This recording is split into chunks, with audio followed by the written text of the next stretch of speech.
All right, hello. So making a vacuum gauge setup for a Porsche Boxster 996. It's an oil cap for that series of Porsches.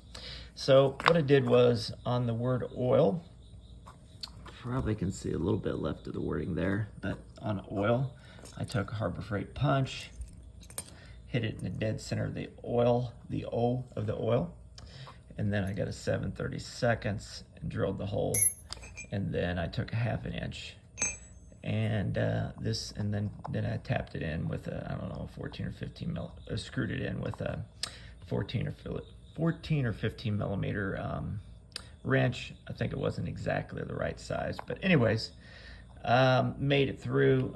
So now it's kind of tapped on this side. You kind of see it on the edges there. It's a little bit tapped there. I think it's going to work pretty good.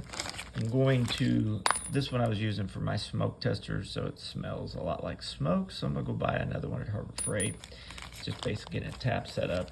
I'll use this gasket, form gasket sealant 2, so I'll just put just a hair at the very top, just to give it a good seal.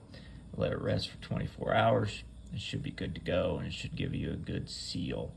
And then you hook that connection to your vacuum gauge to verify if you get the right, if you get too much vacuum or not. I have, and I'll just connect it to the end of that.